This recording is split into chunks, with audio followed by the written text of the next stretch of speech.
Мен просто Кыргызстанда жашабайм, мен Марстан келгем да. Ошон үчүн ушундай сүйлөйм, эгер туура эмес сүйлөп койгон сөздөрүмө кечирим сурайм, алдын алачы. Баягыда мен ушу Айбек мырза элегин көтөргөн сөздөр көтөрсөм элдин баары мага каршы чыкты эле. Анда силер биринчи жолу алып келаткансыңар бул нерсеничи.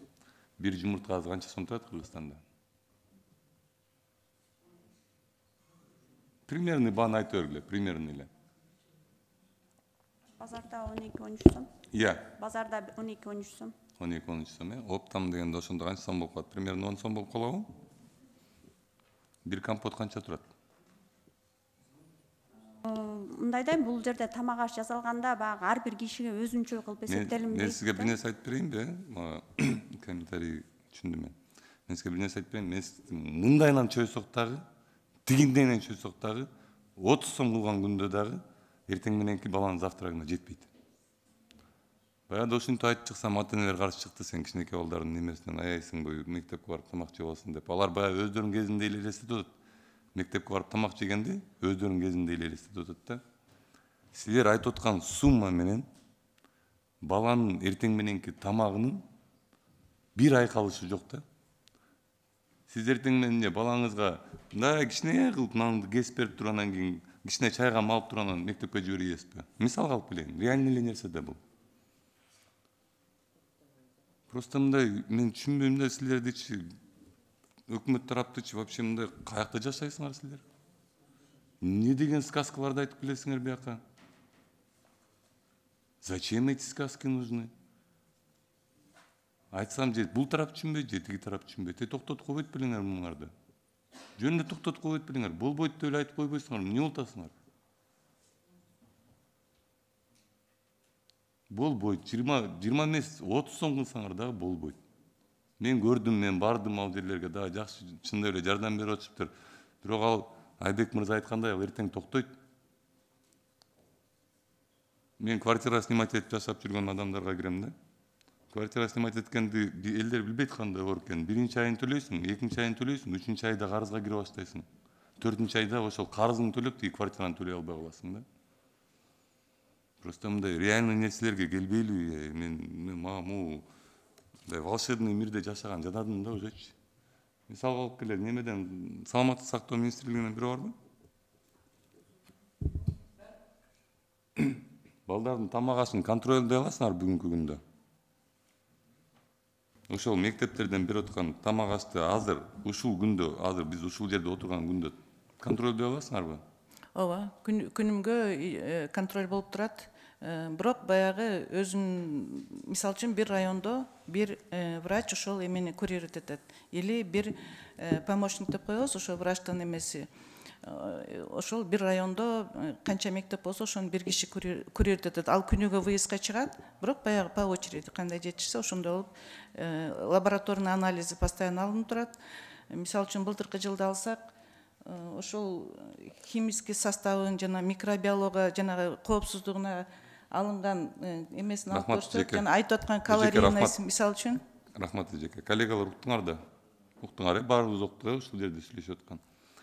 Мектептин жанында Кытай жанагындай конфеттери 2 сомдон 5 сомдон сатылып атат да. Мектептин алдында эле азыр ушул жерден чыгып туруп, сиз менен барам, көрсөтүп берем. Мектептин жанындагы эле комоктордо сатылып атат. Ата-энелер тешип атат. Балдарыбыз болбой алып атат депчи. Эмне калп айтып атамбы? Силер мектептин ишин кантип контролировать этип аткансыңар? Силер сыртында турган нерсени контролировать, көзүңөрдүн алдында турган нерсени контролировать эте албайсыңар. Зачем эти сказки?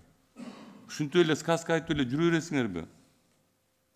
30 жылдан ашты эгемендүүлүк алганыбызга. Биякта бирөөлөр отурат, сиз айтып атасыз, биз бүт тамак аштын баарын контролдоп кое алабыз деп атасыз. Биякта бирөө отурат, айтып атат 7 сом менен 14 сомго чейин тамак аш алып койсо болот депчи. Жадатасыңарбы айлана адамдарды? Мен башында эле келгенде, ушул суроо келгенде эле айтпадым беле, андан көрө ата-энелер менен сүйлөшүп, ата-энелер менен чечишкиле дебедим беле. Мен жогорку кеңеште эмне отурам? Ушул сказкаларды угуш үчүн отурамбы? Кайсы бетиме мен эле өкүлүмүн? Макул деп коеюнбу азыр? Хорошо, мен азыр колумду за көтөрүп берем силерге. Макул дейин.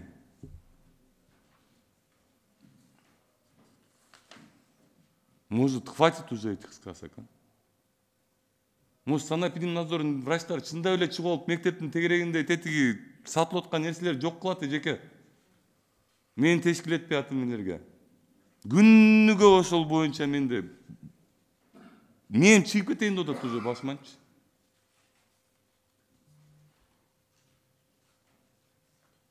Мына унча албай атасыңарго бирөөңөр сүйлөгүлөчү мага айткылачы, мен туура эмес айтып атасың деп айткылачы бирөөңөр, мен угайынчы ушул жерден. Туура эмес, Эрлан мырза 20 сом жетет деп айтыңызчы эжеке. Жибек эже, 20 сом жетет гарантированно деп айтыңызчы. Калориянын эсебинен эсептеп чыкты. Ар бир кишиге өзүнчө бөлүнбөйт. 20 сом буга берсең эми ошону сатып ал депчи. Бул общий ошол мектепке полный бөлүнгөн балдардын окугандарынын Жанагы сказкада, жанагы сериалдардагы сказкада күнүгө канча балаңыз бар эжеке? Садикке барган, мектепке барган балдарыңыз барбы? Иә. Муратбек мырза, барбы мектепке барган балаңыз? Неберелериңиз барбы? Конкретно айтыңызчы. 7 сомго эртең менен завтрак берип туруп мектепке жөнөтөсүзбү? Күнүгө. Немен микрофонду включать болсоңуз? Микрофонду включать болсоңуз? Эртең менен эми бир 50 сомдон салып берет го, эми мен неберелерим да күнүгө контролдойм, бир 50 сомго чейин салып берсе керек. Чын эле сиз айткандай өтө эле аз, ага деле кандай тамак келет. Жанда эмне биз биякта мен келгенден бери, жогорку кеңешке келгенден бери обсуждение болуп атам. Мен биринчи келгенде эле айтпадым беле. Биринчи келгенде сиз бар элеңиз да го, ошол жерден чыгып эле айтпадым беле, мени токтоткула. Зачем убактымды алып атасыңар менин деп.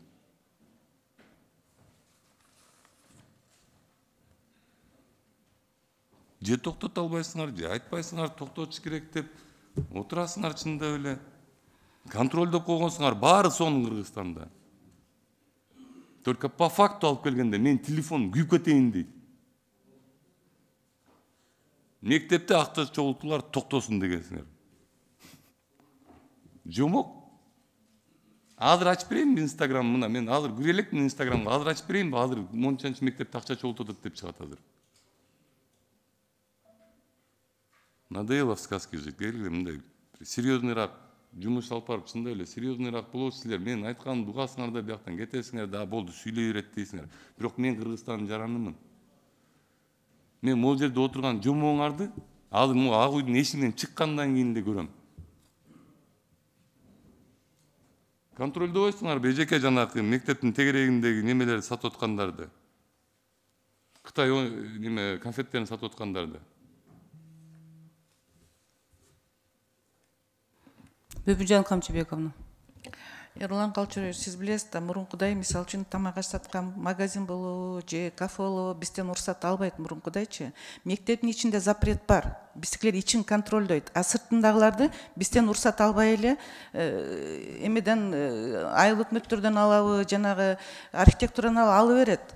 Аларды запрет кыла албайбыз. Врач бар деп атасыз. Мектептин ичиндегилерди айтып атам да менчи азыр. Наверняка силерде заявлениялар түшөт турабы ата энелерден. Мага келатканда эле силерге дагы текшерүүгө алгыла деп.